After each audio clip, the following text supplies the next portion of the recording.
Fini les lives. Raphaël Graven, dit Jean Portmanov ou JP, a été découvert mort, dans son sommeil, en direct, après 12 jours de retransmission. JP. Âgé de 46 ans, Raphaël Graven était ce qu'on appelle un streamer, un influenceur qui partageait sa vie en direct sur la toile. Particulièrement visionné, les moments où d'autres streamers lui faisaient subir des sévices à la demande d'internautes, prêts à payer pour cela. Il y a un don, tu vois pas qu'il y a un don? Arrête! Insultes, claques, coups, crachats, strangulations, jets de peinture, nous avons fait le choix de ne pas montrer les images les plus violentes. Mais imagine un jour dans le délire, on est en train de rigoler et tout et... Il clame. Tu sais que je me suis déjà posé la question. En plein live. Ouais. On est mort. Les 2 streamers responsables des violences ont été placés en garde à vue en janvier avant d'être relâchés. Clara Chapas, la ministre déléguée au numérique, a dénoncé une horreur absolue et dit avoir saisi l'Arcom. Pas de quoi faire retomber l'émotion et le choc.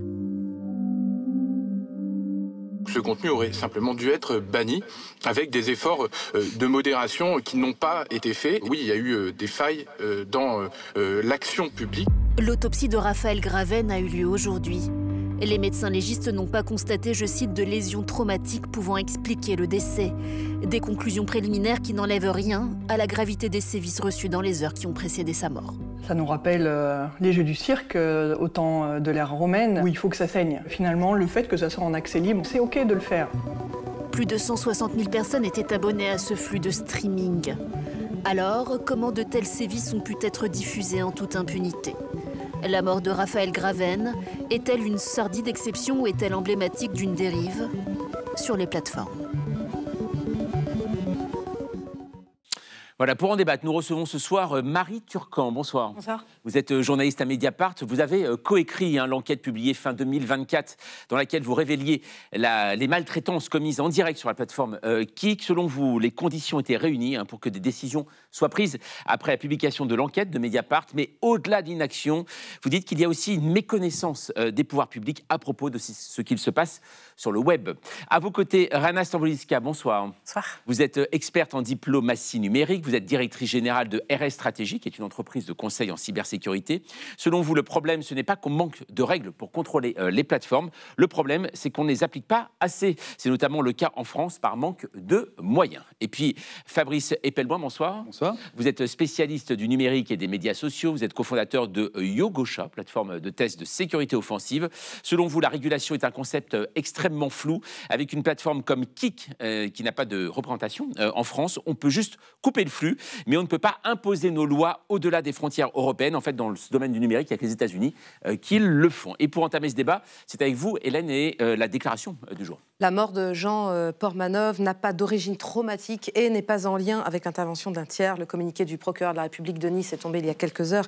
C'est le résultat de l'autopsie. Les conclusions des médecins légistes. La mort de JP serait donc d'origine médicale ou toxicologique. Marie Turcan, est-ce que ça change la donne? Est-ce que ça veut dire que ces tortionnaires ne risquent plus rien?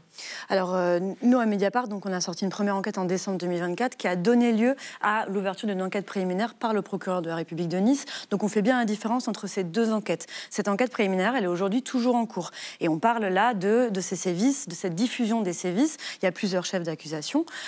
Et là, vous me parlez-vous de la 2e enquête, qui est tout aussi importante, qui était sur les origines de la cause de la mort. À ce niveau, pour l'instant, on n'a pas eu les analyses toxicologiques, ce qui veut qu'on les aura dans plusieurs jours. Ça va plus lentement. Donc, en réalité, il y a... Enfin, comment dire, ça change la donne ou ça change pas la donne, c'est pas forcément la question. Aujourd'hui, il va falloir... c'est une affaire complexe d'un point de vue juridique, c'est difficile à qualifier. Tout ce qu'on sait aujourd'hui, c'est que il n'y a pas eu de coup qui aurait entraîné la mort de Jean Portmanov. Fabrice Epelboin, est-ce que justement le résultat de cette autopsie atténue la gravité des faits, finalement? Ça atténue le problème pour les tortionnaires, mais dans l'absolu, oui, non, c'est toujours aussi choquant, ça ne change pas grand-chose pour la perception que tout un chacun a de cette situation. C'est toujours aussi choquant, c'est toujours aussi révélateur sur ce que ça montre à voir de la société française et de sa situation. Et puis, effectivement, ça pose de vraies questions sur le fait que, malgré plusieurs avertissements de la part de Mediapart, la ministre était aux abonnés absents, l'Arcom qui a été saisi par la Ligue des droits de l'homme. Il faut dire, il n'y a pas que Mediapart qui est... C'est ça qui est en plus, il y a des pouvoirs publics. La Ligue des droits de l'homme a saisi l'Arcom en temps et en heure. Là-dessus, il y a un énorme problème qui, en plus, est augmenté par le fait que tout d'un coup, on a une ministre qui fait mine de s'apercevoir du problème et de tout d'un coup diligenter des enquêtes. On va en parler dans un instant. On va y revenir. Raina Stamboliska, est-ce qu'il n'y a pas un problème aussi quand même au niveau des spectateurs, hein, 160 000 abonnés pour ce streaming. On sait qu'en 12 jours, ils ont réussi à récolter près de 36 000 euros. Ils disaient qu'ils allaient ils arrêteraient le live à 40 000. Le spectateur est complice, là. Alors, la responsabilité judiciaire, c'est aux personnes, on va dire... complicité morale, alors. Assermentées de le dire. Toujours est-il qu'on a une situation où toutes les conditions sont réunies pour que des personnes souhaitant contribuer du temps de cerveau disponible ou de l'argent puissent le faire sans que rien ne se passe. Donc on sait, et les autorités savent, qu'il y a des problèmes. La question est qu'est-ce qu'on fait une fois que ces problèmes-là sont clairs? Je vais vous donner 2 chiffres. Pharos, donc, qui dépend du ministère de l'Intérieur par une filiation un peu complexe, qui est une plateforme de signalement de tout ce qui est contenu problématique en ligne, de terrorisme jusqu'aux pédocriminalité, en 2022, avait 20 personnes pour plus de 200 000 signalements traités par an. L'Arcom, pour l'application, le suivi de la mise en œuvre et l'application du règlement sur les services numériques, a 23 personnes.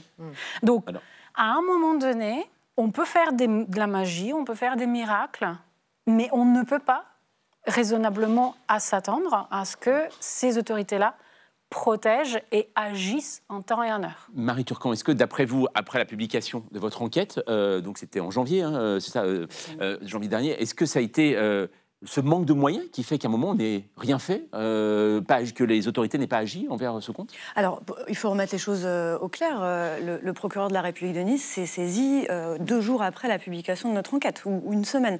Le ministère public a agi plutôt rapidement.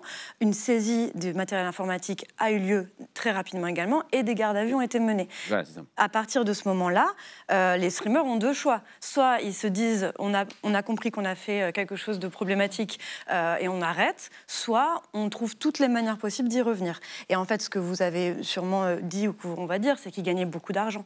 Beaucoup d'argent, et les spectateurs surtout, donnaient beaucoup d'argent pour que ça se passe. Et donc, quand on a cette masse de revenus par mois, on ne peut plus s'en passer. Donc, ce qu'ils ont fait, c'est qu'une fois que leur matériel a été saisi, ils sont partis s'exiler avec le peu d'argent qui leur restait à Malte pendant quelques temps, pendant 3 à 4 semaines, pour streamer à nouveau, cette fois que des jeux vidéo, pour un peu calmer le jeu. Ouais. Et ce qui fait que même moi, qui étais avec ma collègue Bérénice Gabriel, on suivait encore ce qu'ils faisaient pour voir. Ça s'est calmé, entre guillemets. Et ensuite, petit à petit, le glissement a eu lieu. Ils sont revenus à Nice, ils ont retrouvé leurs mêmes locaux et ils ont repris petit à petit les violences. Pourquoi ? Parce que c'est ça que les spectateurs appréciaient. Et c'est aussi ça qu'on est là aussi pour discuter. Et pour qu'est-ce qui faisait que, sur Internet, l'énervement fait vendre plus ? Qu'est-ce qui se fait ? Mais c'est aussi dans la société généralement et la société du spectacle. Cet agacement et cette violence-là, elle faisait vendre. Ils récoltaient quand même beaucoup de dons. On avait calculé environ 15 000 euros. Ça s'élevait à beaucoup plus. C'était quasiment 20 000, 30 000 euros par mois à se séparer en pas beaucoup de personnes. Ouais. Donc, et ces spectateurs-là, aujourd'hui, je vais finir là-dessus. Ces spectateurs-là, aujourd'hui, et j'en ai encore parlé à un tout à l'heure, parce qu'on va ressortir de nouveaux articles, ils assument encore aujourd'hui, en fait. Ils disent, c'est les médias qui ne comprennent pas. C'est 28 minutes qui ne comprennent pas. Ouais. C'est nous qui ne comprenons pas. C'est Mediapart qui ne comprend pas. Depuis le début, on n'a pas compris leur délire. On est des haters. Des gens qui détestent, en fait, c'est ça, qui détesteraient. Il y a eu un mort, en fait. Et en fait, ce mort, eux, ils disent, on l'adorait, mais on adorait aussi qu'il souffre. Ouais, c'est ça. On va continuer à en parler. Mais avant ça, Natacha, on va voir justement qui pour contrôler ce type de contenu, justement. C'est un peu un millefeuille de régulation. On a tout un arsenal juridique en France. La loi de 2004 d'abord, la loi pour la confiance dans l'économie numérique qui impose aux plateformes ou à l'hébergeur de retirer un contenu manifestement illicite. C'est-à-dire que si un contenu contraire à la loi est signalé, l'hébergeur est dans l'obligation de le modérer, voire de le bannir. Puis on a une autre loi adoptée en 2024, la loi qui vise à sécuriser et à réguler l'espace numérique pour censurer directement des contenus problématiques comme la torture ou les actes de barbarie. Puis on dispose aussi de plusieurs acteurs et de plateformes gouvernementales, l'Arcom donc, qui depuis 2022 régule les plateformes et qui peut demander à la justice le blocage d'un site. Et puis vous l'avez évoqué, Pharos, le portail officiel de signalement mis en place par le ministère de l'Intérieur en 2009. Alors il y a aussi des règles européennes qui existent. Bah oui, mais la plateforme Kik, elle est australienne, mais elle cible des usagers européens. Et elle est donc censée respecter la réglementation européenne, et notamment le DSA, le Digital Service Act, qui lutte contre la propagation de contenus illicites en ligne. Le DSA concerne les très grandes plateformes, et depuis 2024, tous les acteurs du numérique. Donc en cas de signalement, les plateformes ne sont pas tenues responsables du contenu, mais elles ont l'obligation d'agir. Fabrice Epelmont, cela fait quand même un certain nombre de pare-feux et de garde-fous. Est-ce que ce n'est pas largement suffisant ? Ah mais c'est bien pire que ça. Il y a 3-4 mois, on a eu des auditions parlementaires à propos de la modération des contenus, et on a appris à l'occasion, de la bouche de Google, tout comme de celle de Meta, que non seulement il y avait cet arsenal... Meta, c'est Facebook. Meta, Facebook, Instagram, YouTube... qu'il y avait non seulement cet arsenal juridique qui venait de toutes parts, mais que de toute façon, il suffisait qu'un ministre passe un coup de téléphone pour obtenir une censure. Donc on pouvait passer allègrement au-dessus de la loi. On est dans une espèce de millefeuille à la fois légale de choses qui sont tout à fait en dehors de la loi, qui malgré tout n'ont pas donné le moindre résultat dans le cas de figure. Ça veut dire qu'il n'y a pas de volonté de réguler ? Ça veut dire qu'on a les armes, on ne fait rien ? Il y a une volonté de réguler qui est manifeste. Il y a même une volonté de dépasser le cadre de la loi et d'aller par-dessus la loi. Mais visiblement, ça ne marche pas. Oui. Rihanna Samboskia, justement, sur cette régulation, aujourd'hui, pour vous, il n'y a pas de volonté de réguler ? Si, d'appliquer, pardon, plutôt, d'appliquer ces règles ? La question reste toujours la même. C'est, admettons que je veuille faire un régime pour perdre du poids. Sur une journée, je me dis, là on y va, salade, salade, salade. Est-ce que je vais tenir une semaine, un mois ? Est-ce qu'une fois que je serai arrivée à mon poids désiré, est-ce que je change en fait de comportement alimentaire pour maintenir ce poids cible ? Là, c'est la même chose. Les règles existent, et je me permets de compléter votre présentation sur le DSA. Il concerne toutes les plateformes, donc le Digital Services Act ou le règlement sur les services numériques, comme l'appelle l'Arcom. C'est vrai, bien sûr. Voilà, RSN. Il concerne toutes les plateformes servant en fait les usagers européens. Et il y a une responsabilité renforcée sur les très grandes plateformes, donc Meta, Instagram, etc. Donc celles qui ont minimum 45 millions d'utilisateurs actifs sur le territoire européen, ce qui est en fait 10% de la population de l'Union. Parce que la responsabilité est renforcée pour eux, c'est parce qu'on estime que 10%, c'est un risque systémique. C'est beaucoup trop important. Voilà. Mais cela ne signifie pas que des plateformes qui ont moins d'utilisateurs, telles que Kik, en sont en fait exclus de ces exigences. Et donc là, la question, et je reviens à ma métaphore avec le régime, c'est qu'on a les règles. Est-ce qu'on peut poursuivre leur implémentation ? Est-ce qu'on peut commencer à taper sur les doigts, si vous me permettez le familier, aux gens qui ne font pas ce qu'ils doivent faire ? Et à un moment donné, on fait quoi, si on est allé suffisamment loin? Fabrice Epelmont, justement, là, on a appris cet après-midi que Kik promettait de réguler ses contenus un peu plus. Est-ce qu'il ne faut pas carrément l'interdire, et est-ce qu'on peut le faire ? Est-ce qu'on peut le faire ? Alors, il faudrait vraiment demander à un juriste. Je ne sais pas si on peut le faire. On peut très certainement leur taper sur les doigts très fort. Là-dessus, il n'y a aucun doute. Est-ce que ça va résoudre le problème ? Non, ce n'est pas en cassant le thermomètre qu'on va faire baisser la fièvre. On a un vrai problème. Les réseaux sociaux, dans ce cas de figure, nous servent de révélateurs et d'amplificateurs également. Mais c'est, encore une fois, pas en cassant un thermomètre qu'on règle quoi que ce soit. Ça revient à mettre du fond de teint sur un syndrome de Kaposi. Ça n'a jamais soigné qui que ce soit. On a un réel problème de société. Pour le coup, il serait peut-être utile d'utiliser les réseaux sociaux pour regarder les choses en face plutôt que d'accuser les réseaux sociaux, ce qui est traditionnellement le cas. C'est-à-dire pourquoi c'est inutile? Parce que ça veut dire que les utilisateurs se déplacent ensuite sur Bien sûr. autre chose. C'est ça. Kik, à l'origine, c'est le dépotoir de Twitch, qui est la plateforme de streaming la plus connue, la plus populaire, et qui régulièrement élimine tout un tas d'utilisateurs qui vont trop loin.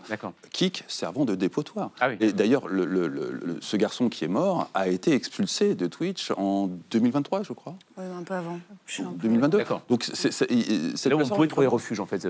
Et si les gens sont à nouveau dégagés de Kik, ils iront sur une autre plateforme qui servira de dépotoir. Oui, alors effectivement, hein, c'est le grand classique d'ailleurs. Hein, le haro sur les réseaux sociaux, ça traverse toutes les classes politiques. Ici, par exemple, avec Sandrine Rousseau, la députée écologiste.